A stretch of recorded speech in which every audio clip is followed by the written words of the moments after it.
అంటే మీ దృష్టిలో ఆడదంటే వంటింటికే పరిమితం కావాలి, బయటికి పోయి జాబ్ చేయొద్దు అంతేనా? అట్లా నేనుండ మావయ్య. 5 రూపాయలకి 10 రూపాయలకి మీ దగ్గర మీ కొడుకు దగ్గర చేయిగా పడుకోవాలనా? కాదు, మా అమ్మ నాన్న నన్ను ఎంతో కష్టపడి చదివిచ్చిర్రు. ఆ కష్టానికి ప్రతిఫలమే నేను జాబ్ చేయడం. 5కు 10కి మొగన్ దగ్గర చేయి దాస్తే ఆడదానికి విలువ ఉండదు నీ లెక్క.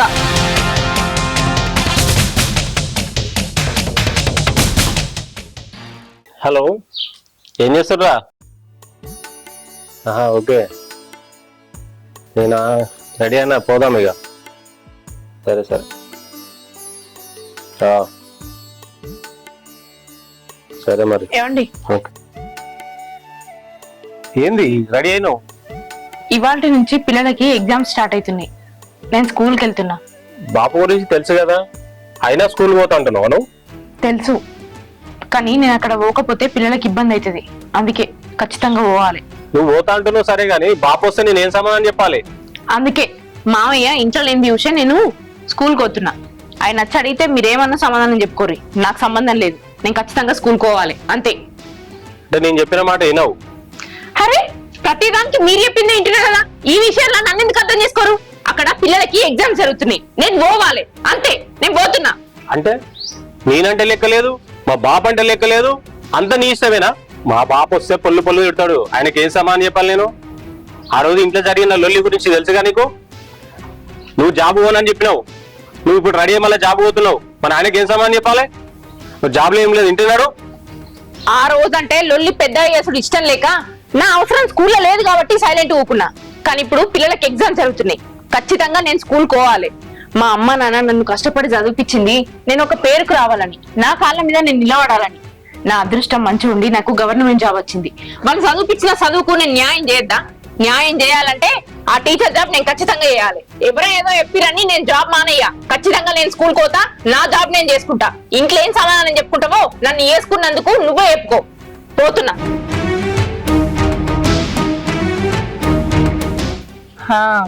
అమ్మా, ఏ తిన్నమ్మా, మంచిగానే ఉన్నా. బావానా ఇంకెక్కడ బయటికి పోతుంది?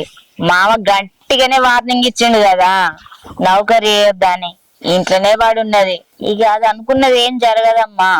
మా మామ ఎక్కడ ఉద్యోగం చేయనిస్తాడు? చేయనియడు. అది ఉద్యోగం చేసే ప్రసక్తే లేదు. మా మరదలు అదే నీ చెల్లె మళ్ళా జాబ్ పోతుందే. ఏంది? ఆగమ్మా, నేను మళ్ళీ మాట్లాడతా. ఏంటిది? మళ్ళీ చెప్పు. మా మరదలు నీ చెల్లె లేదు, మళ్ళా జాబ్ పోతుంది. అయితే ఇంకేంది, మంచి విషయమే మోసుకొచ్చినావు. నేను గిట్ల చెప్తే నువ్వు గట్ల పిచ్చి పిచ్చి అవుతుందండి. పిచ్చి పిచ్చి కాదు, పిచ్చి మొగడా. నేను చెప్పేది నువ్వు. మామ కోడలు ఇంట్లుంటే వాళ్ళ మధ్యన పంచాయి ఎందుకు వస్తుంది? మంచితనం ఉంటది. మనకు కావాల్సింది ఏంది? మామయ్యకు దాని మీద పీకల్లాకు కోపం రావాలి అంటే అది బయటికి పోవాలి, ఉద్యోగం చేయాలి. మీ నాన్నకు నచ్చదు కదా ఉద్యోగం చేసే ఆడవాళ్ళంటే. అప్పుడు బావాని మీద కోపం వస్తుంది.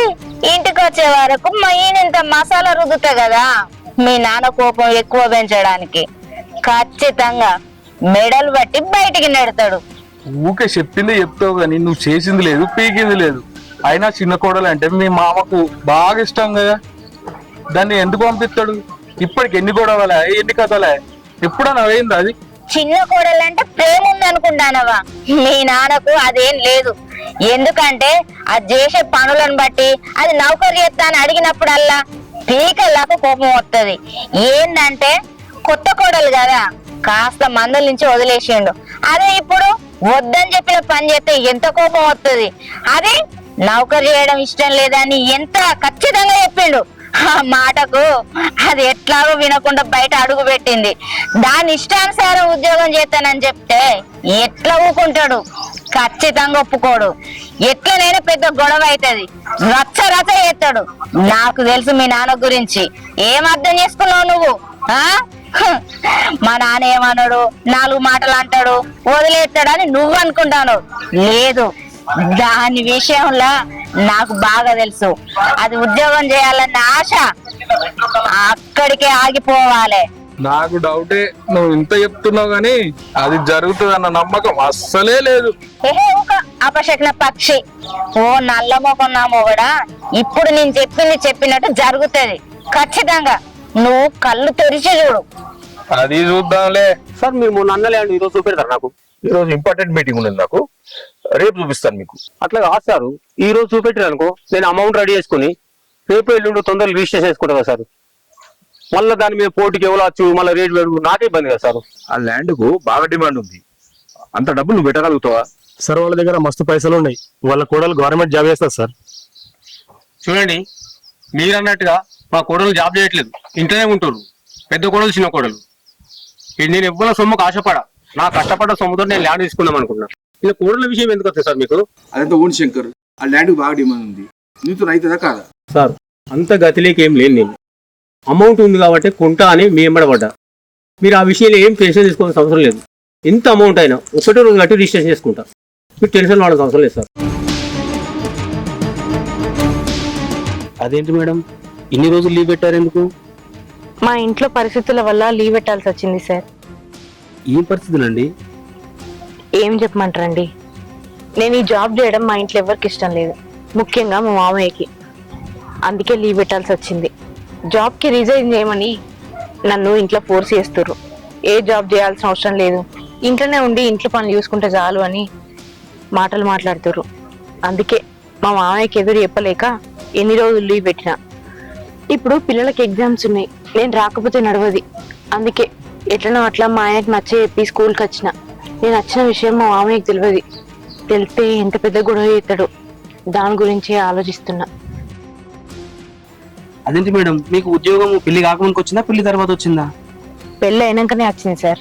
పెళ్లి కాకముందే అత్తే ఖచ్చితంగా నేను జాబ్ చేస్తేనే ఈ పెళ్లి చేసుకునేదాన్ని అని గట్టిగా మాట్లాడేదాన్ని.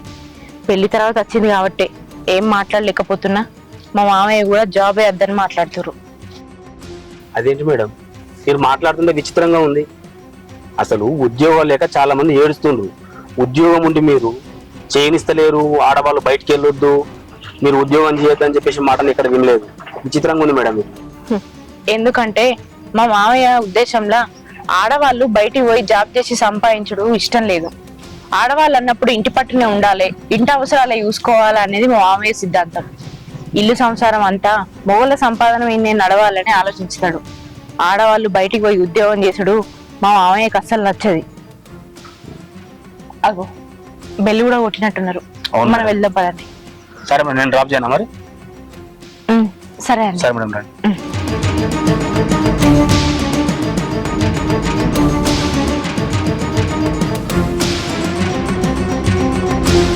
సుకన్య, మామయ్య మీ నాన్న ఎట్లా?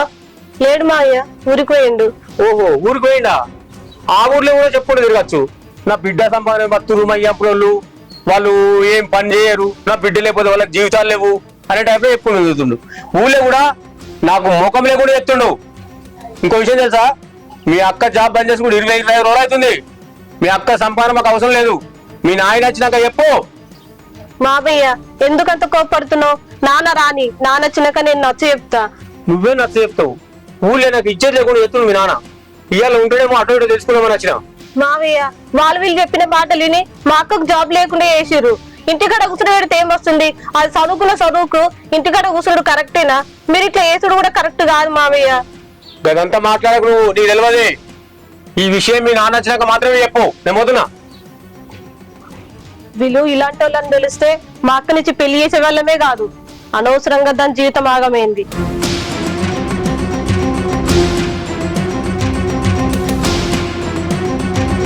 ఏంది గట్ల కాలుగాలిన పిల్లలకి తిరుగుతున్నావు? ఏం లేదయ్యా, ఇది పొద్దునానంగా బయటికి పోయింది, ఇంతవరకు రాకపోయా. కొంపదీసి నౌకర్ అని చెప్పి అట్నుంచి ఏమంతో నన్ను వీకింది అయ్యింది. గట్ల మాట్లాడితే ఏంది? నా తమ్ముడు ఉన్నాక గట్ల ఎందుకు పోతుంది? ఏం మాట్లాడుతున్నాను?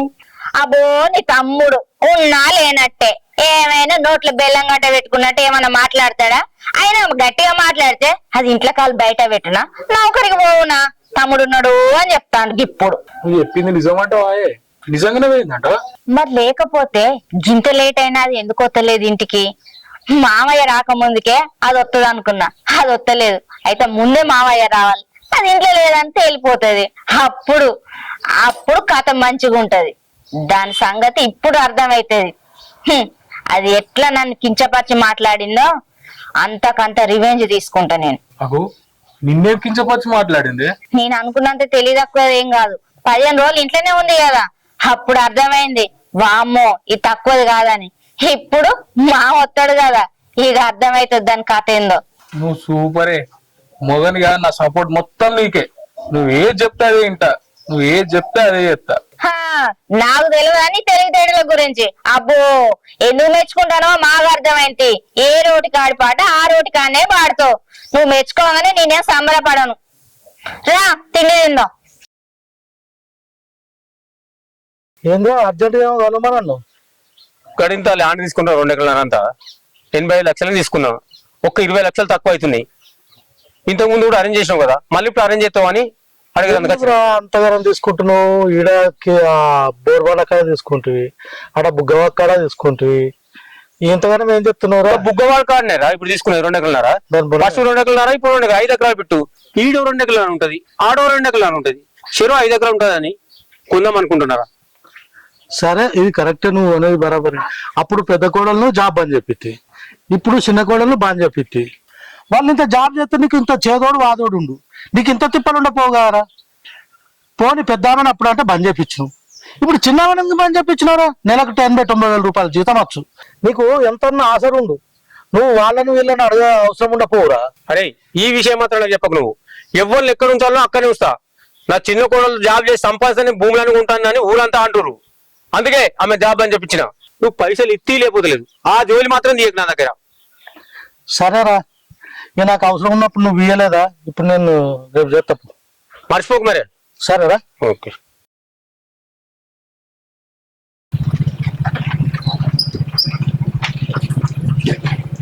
ఇక్కడనే ఆపండి. ఎందుకు మేడం? ఇక్కడ దాకా వచ్చినా కదా, ఇంటి దగ్గర డ్రాప్ చేస్తా పదండి. లేదండి, ఇక్కడ నుంచి ఇల్లు దగ్గరే కదా, నేను నడుచుకుంటూ వెళ్ళిపోతా. పర్లేదు మేడం, కూర్చోండి, దింపేస్తా. అది కాదండి, నేను ఎందుకు చెప్తున్నానో అర్థం చేసుకోర్రి. ఇప్పటికే నేను జాబ్ చేసుడు మా ఇంట్లో ఎవరికి ఇష్టం లేదు. ఎప్పుడు ఏ వంక దొరుకుతుందా ఆ వంకతోటి జాబ్ ఎట్లా మాన్పియాలా అని ఇంట్లో అందరు చూస్తుర్రు. ఇప్పుడు మీరు నన్ను ఇంటికాడ డ్రాప్ చేయడం ఎవరన్నా చూస్తే నానా మాటలు గుట్టిస్తారు. మన ఇద్దరి మధ్య ఏ సంబంధం లేకున్నా చూసినావా వాళ్ళిద్దరు ఎట్లా చెట్టా పట్టాలు వేసుకొని తిరుగుతురు అని నలుగురు నానా రకాలుగా మాట్లాడతారు. ఆ అవకాశం వాళ్ళకి ఇయ్యదలుచుకోలేదు. అందుకే నేను ఇక్కడ నుంచి నడుచుకుంటూ పోతా, మీరు ఇక్కడ నుంచి వెళ్ళిపోర్రి. అదేంటి మేడం అలా మాట్లాడతారు? ఎప్పటి నుంచో ఒక స్కూల్లో పనిచేస్తున్నాం మనము. ఆ సంగతి మీ ఇంట్లో వాళ్ళకి కూడా తెలుసు కదా, దానికోసం ఎందుకు భయపడతారు? వాళ్ళ కూర్చోండి. అప్పుడున్న సిచ్యువేషన్ వేరు, ఇప్పుడున్న పరిస్థితి వేరు. నేను మీకు ఏం చెప్పలేను, దయచేసి నన్ను అర్థం చేసుకోర్రి. మీరు పోర్రి, నేను వెళ్తా. సరే మేడం.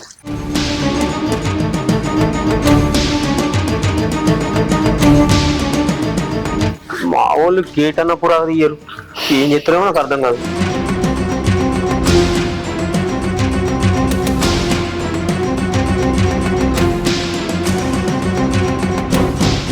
భవానీ కొన్ని మంచినీళ్ళు తీసుకురా బిడ్డ. భవానీ మామయ్య మంచినీళ్ళు లేపో బిడ్డ. భవానీ ఎటుపోయింది? ఇంకెక్కడ బావని మామయ్య, నువ్వు ఇలా పోగానే ఆమె అలా బయటికి పోయింది. మళ్ళీ ఎటుపోయింది? ఇంకెడు పోతుంది, గదే కొలువు చేస్తానని మంకో పట్టు పట్టుకొని కూర్చున్నది కదా, అటే పోయింది. నేను ఇంత వద్దని చెప్పినా మళ్ళా కూలిపోతుందా? ఇంకా మీకు అర్థమైతే లేదా మామయ్య? మామయ్యకేంది మర్యాద ఇచ్చేది, నా మొగనికేంది విలువిచ్చేది అన్నట్టుగా ఉన్నది. దాన్ని చదువుకున్న పొగరాది. అయినా నేను ఇంత చదువుకున్నది 4 గోడల మధ్యన పడి ఉండడానికా? ఈ అంట్లు తోముకుంటూ వంటలు చేసుకుంటూ అత్తమ్మ వాళ్ళకు సేవలు చేయడం నా వల్ల కాదమ్మా. నేను బయటికి పోవాలి, నా కాళ్ళ మీద నేను బతకాలే అని ఏదేదో మా మరిదితో మాట్లాడుతుంటే ఇన్న మావయ్య. అప్పటికి వద్దే నౌకరు చేసుడు, మా ఇంట వంట లేదు, ఆడోళ్ళు ఇంట్లో పట్టునే ఉండాలని ఆయన ఎంత చెప్పినా ఆయన మాట లెక్క చేయకుండా పోయింది మావయ్య. మీరు ఇంటికి వచ్చిన కొత్తలా మావయ్య నేను చదువుకున్నదాన్ని కదా, ఏదన్నా చిన్న జాబ్ చేయనంటే వద్దు కోడలా అన్నారు. మీ ఇష్ట ప్రకారమే మెదులుతాను కదా మావయ్య. కానీ ఆమె మాత్రం మీ ఇష్టానుసారంగా ఉండేటట్టు లేదు మావయ్య. ఇక నేను ఇంత మించి ఏం చెప్పలేను మావయ్య. అసలు నా కొడుకు బుద్ధి లేదు. పెళ్ళాం ఎట్లా చెప్తాంటా ఇంకా కొడేడు బంగ్లా మీద ఉన్నాడు మావయ్య. భవానీ ఇక అయిపోయింది నీ పని. మామయ్య చాలు నీ సంగతి చెప్పడానికి. నన్నే తీసి పడేసి మాట్లాడతావనే. ఇప్పుడు చెప్తా నీ సంగతి.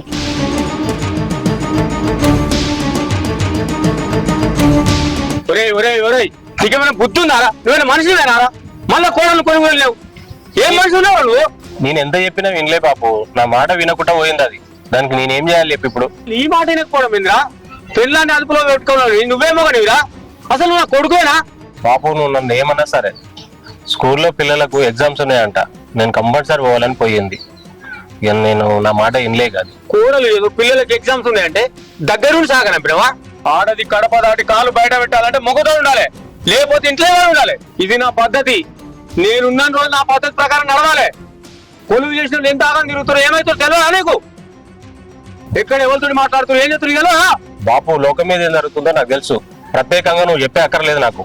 భవానికి ఎంత చెప్పినా బుర్రకెక్కించుకోవట్లేదు. దానికి నేనేం చేయాలి చెప్పు? ఎంత చెప్పినా అర్థం చేసుకోవట్లేదు. మన ఇంట్లో ఏం జరిగిందో నాకు తెలియదా? అందుకే నీ మాట మీద కట్టుబడి ఉంటున్నా నేను. అరే నీ పెళ్ళాం నీ మాట ఇంటలే, నా మాట ఇంటలే, ఇంకెవరి మాట ఇంటదిరా? ఆమె ఇయ్యాలైతే రాని, అటో ఇటో తేలుస్తా.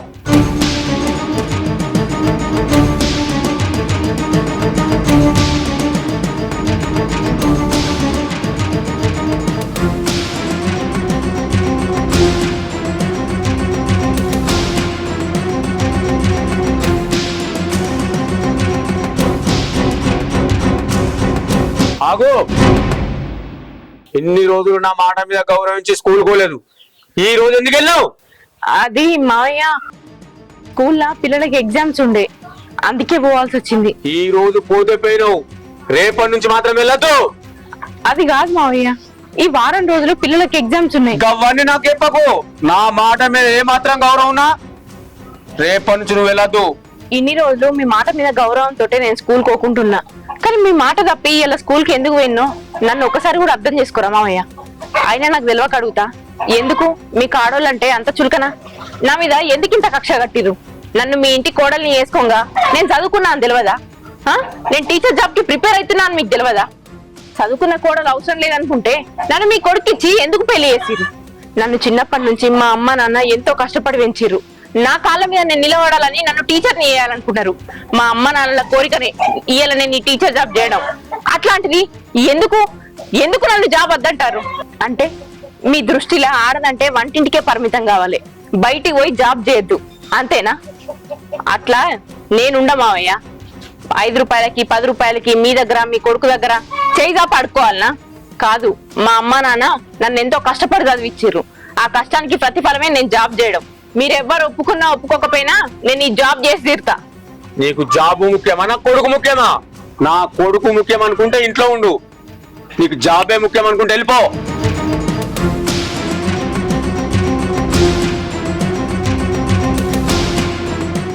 నువ్వు మామ కళ్ళు కప్పి బయటకైతే పోవచ్చు, కానీ తిరిగి రావాల్సింది ఇక్కడికే కదా. అయినా నీకు ఎందుకే అంత ఆరాటం? ఏదో సాధించాలి, ఎవరినో ఉద్ధరించాలి, ఏదో గెలవాలి, ఏదేదో ఆలోచనలు. ఎందుకే నీకు ఇదంతా? చక్కగా మావ చెప్పినట్టు ఇంట్లోండి బోలు బోకలు తోముకుంటూ వంట చేసుకుంటూ నాకు ఇంత సాయంగా ఇంట్లో పడి ఉండొచ్చు కదా. ఎందుకు వచ్చిన కర్మ? చూడక్క, నీలాంటి కొందరు ఆడవాళ్ళ వల్లనే మొగళ్ళ చేతిలో ఆడోళ్ళు కీలు బొమ్మలయ్యారు. ఆడవాళ్ళంటేనే వంటింటికే పరిమితం అవుతుందని నీలాంటి వాళ్ళని చూసే వాళ్ళు ఆ మాట ఉట్టించిర్రు. ఎందరికో ఎన్నో ఆశలుంటాయి, జాబ్ చేయాలనే కోరికలుంటాయి, కానీ నీలాంటి వాళ్ళు దాన్ని అర్థం చేసుకోలేరు. కానీ నువ్వన్నట్టు నేను వంటింట్లోనే అన్నం కూరలు వండుకుంటా, బోళ్ళు తోముకుంటూ ఉంటా. అది ఒక ఇల్లాలుగా నాకున్న లక్షణం. కానీ నాకున్న ఆశయం నేను మర్చిపోను. నా తల్లిదండ్రి నన్ను ఎట్లా పెంచిర్రో నాకు తెలుసు. అర్థమైతుందా? 5కు 10కి మొగం దగ్గర చేయిదాస్తే ఆడదానికి విలువ ఉండదు. నీ లెక్క చూడక, నువ్వు నాకు మర్యాద ఇవ్వకపోయినా పర్లేదు, చెల్లెలుగా నాతోటి మర్యాదగా మాట్లాడకపోయినా పర్లేదు, కానీ నేను చేసే జాబ్ కి మర్యాద ఇవ్వకపోతే మాత్రం అక్కవని కూడా ఎవడో చెప్తున్నా. ఎంత తలపోవరు దీనికి! నా ముందే ఎంత విలువ లేకుండా మాట్లాడతాను చూడు. ఇంత కూడా దానికంటే పెద్దదన్న మర్యాద లేదు. ఎట్లా ప్రవర్తిస్తుందో చెప్తా. ఆగి నీ సంగతి చెప్తా. ఎట్లా చెప్పాలో నాకు బాగా తెలుసు.